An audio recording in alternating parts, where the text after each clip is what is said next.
हम 15-15 घंटे पढ़ रहे हैं लाइब्रेरी में, तो पेपर 15 लाख में बेच रहे। हमारे बाप के पास 15 लाख नहीं तो वो कहाँ से देंगे? बिल्कुल पेपर भी, हर पेपर बिक रहे हैं। आज मेरे भाई के साथ ऐसा हो रहा है सर, ये नहीं। और माँ बाप का इतने मेहनत से पहाड़ से कर रहे हैं, हमें अपना पेट काट के पढ़ा रहे हैं सर हमको। मर्जी सर, पत्थर मारना है क्या? नहीं सर। तो क्यों मुंह की सिखा रहे हो? नहीं सर, अभी तो मुंह दिखाओ ना अपना। नहीं सर, मैं उसके लिए स्वतंत्र हूँ सर। अरे ये पुलिस से डर रहे हैं यार। उत्तराखंड में पेपर लीक कांड अब बड़ा जन आंदोलन का रूप लेता जा रहा है।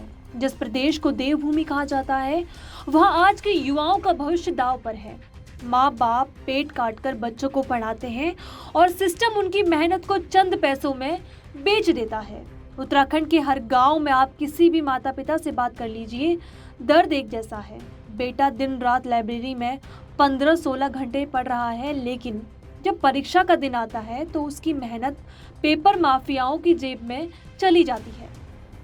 इसी बीच सोशल मीडिया पर वायरल हो रहा उत्सव चौहान का वीडियो इसी पीड़ा को बयां करता है। आंखों में आंसू और गुस्से के साथ वो कहता है, हमारे माँ बाप के पास 15 लाख नहीं है, वो कहाँ से देंगे? हम खून पसीना बहाकर पढ़ रहे हैं और ये पेपर बिक रहा है। वो आगे कहता है कि हमारे माँ बाप पेट काट कर हमें पालते हैं और पढ़ाते हैं। फिर ये पेपर लीक हो जाता है। तभी वीडियो में मौजूद पुलिस देखकर डरते छात्र इस बात की गवाही देते हैं कि सच बोलना भी यहाँ खतरे से खाली नहीं है। हम 15-15 घंटे पढ़ रहे हैं लाइब्रेरी में, तो पेपर 15 लाख में बेच रहे। हमारे बाप के पास 15 लाख नहीं तो वो कहाँ से देंगे? पेपर भी, हर पेपर बिक रहे हैं और आगे पुलिस को भेज रही और यहाँ पे दिया करते कि लोग कच्चे नहीं होंगे। आज अपनी बात करने जा रहे हैं डेमोक्रेटिक ढंग से, तो ये रोक रहे हैं। हाँ, हम तमीज से बात कर रहे हैं, बिल्कुल कानून, मतलब कानून के अंदर पूरा ये हो रहा है। यहाँ पे ये पुलिस खड़ी करती, कल ही उन्होंने कर दिया कि यहाँ पे कोई खड़े नहीं होंगे। क्यों नहीं होंगे? क्यों चोरी करी हुई हमने किसी की? नहीं, मतलब ये सरकार किसकी? इस्तीफा दे, मुख्यमंत्री इस्तीफा दे, मुख्यमंत्री तक जा रखा है। प्रजातंत्र में तो अधिकार है, अधिकार है हमारा, अधिकार है हमारा। हमारे पास कॉन्स्टिट्यूशन ऑफ इंडिया मुझे राइट देता है कि मैं कर सकता हूँ विरोध, लेकिन ये की टूटापन थी कि ये ऐसा कर रहे हैं। क्या नाम आपका? मेरा नाम उत्सव चौहान है। क्या? उत्सव चौहान। उत्सव कहाँ से हो? मैं सर बड़कोट से हूँ। क्या तैयारी कर रहे हो इस समय? सर मैं अभी ग्रुप सी की तैयारी कर रहा हूँ सर।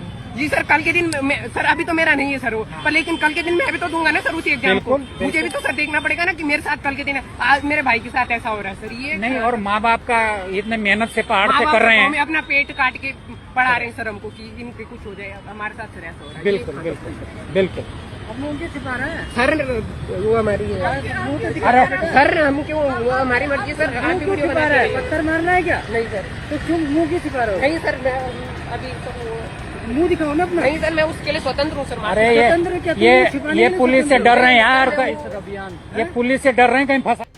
बीते दिनों धराली, थराली और देहरादून में तबाही के बाद भी सरकार ने बस फोटो खिंचवाई। यही हाल भर्ती परीक्षाओं में है।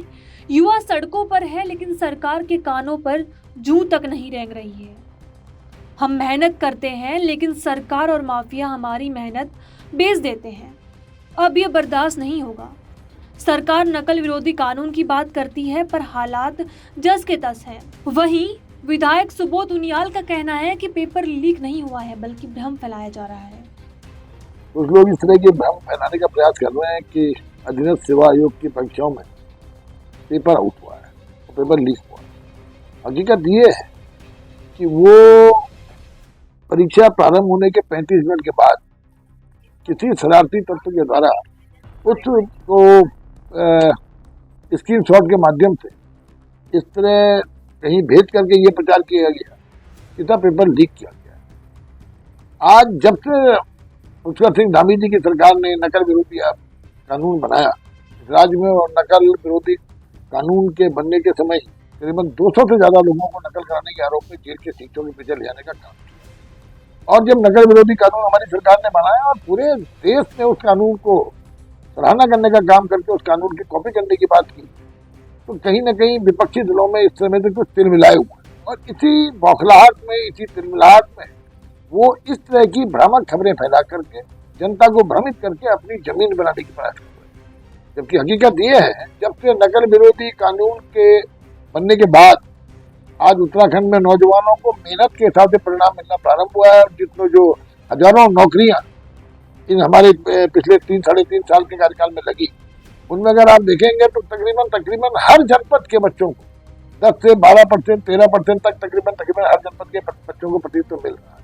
ये नकल विरोधी कानून का ही सहारा है कि आज बच्चे परीक्षाओं में पारदर्शिता को देखते हुए मेहनत के हिसाब से परीक्षाओं को निकालने का काम कर रहे हैं और कई बच्चे एक बच्चे को 3-3, 4-4 जगह परीक्षाओं में निकलने का उसके मेहनत पे, उसके ज्ञान पर निकलने का अवसर मिल रहा है। ऐसे में मेरा जबकि होना ये चाहिए कि विपक्षी दलों को इन सामाजिक बुराइयों के प्रति एकजुट होकर इनका विरोध करना चाहिए ताकि समाज में इस तरह की कुरीतियां खत्म हो और हमारे बच्चे मेहनत के बल पर ही आगे बढ़े।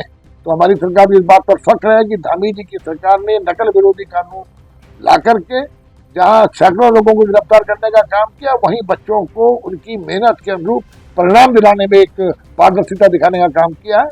और इसलिए विपक्षी दलों को के भ्रामक प्रचार को देखते हुए मुझे पूरा विश्वास है कि ये लोग केवल विरोध के लिए विरोध करना जानते हैं, इन्होंने कभी सकारात्मक विरोध करने का प्रयास नहीं। लेकिन एसटीएफ की जांच और गिरफ्तारियां कुछ और ही कहानी कहती हैं। खालिद मोहम्मद और हाकिम की गिरफ्तारी के बाद कई खुलासे होते हैं।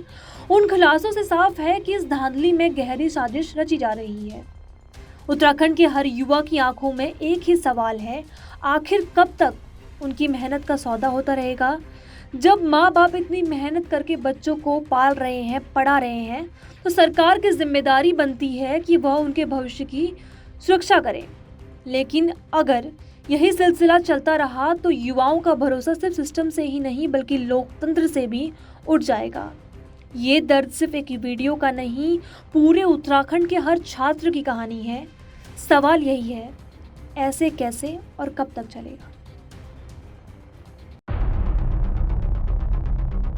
हम 15-15 घंटे पढ़ रहे हैं लाइब्रेरी में और पेपर 15 लाख में बेच रहे। हमारे बाप के पास 15 लाख नहीं तो वो कहाँ से देंगे? पेपर भी, हर पेपर बिक रहे हैं यहाँ पे।